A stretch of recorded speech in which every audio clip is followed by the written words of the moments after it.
एक बार गोलोक धाम में कृष्ण प्रिया राधा जी ने श्री गोविंद से पूछा। 8 पीड़ा देता था, निरंतर आपका अपमान करता था, आपका संतों का मजाक उड़ाता था, आपको मार देने के प्रयास से।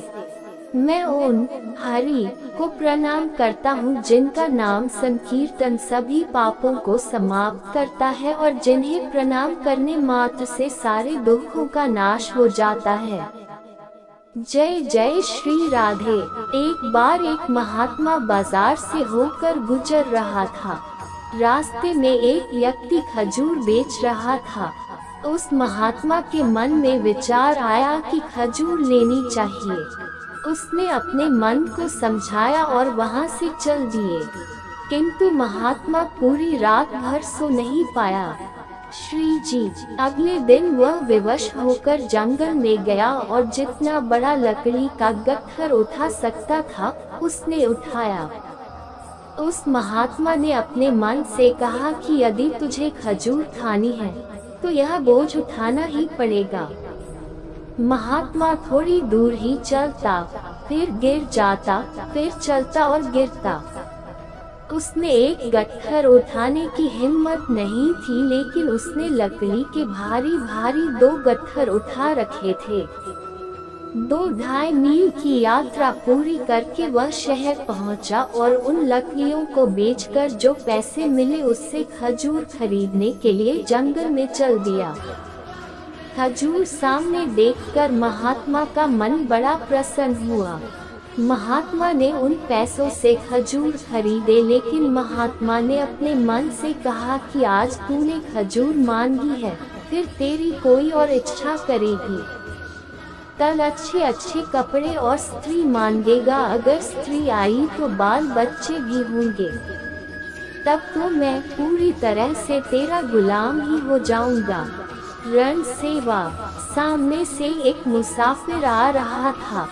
महात्मा ने उस मुसाफिर को बुलाकर सारी खजूर उस आदमी को दे दी और खुद को मन का गुलाम बनने से बचा लिया।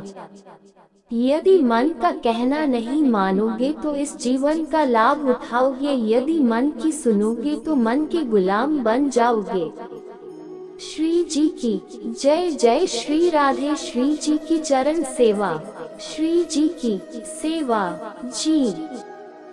कुछ पंडितों ने एक औरत को कहा, घर में तू विष्णु जी की फोटो रख ले और रोटी खाने से पहले उनके आगे रोटी की थाली रखकर कहना है, विष्णु अर्पण।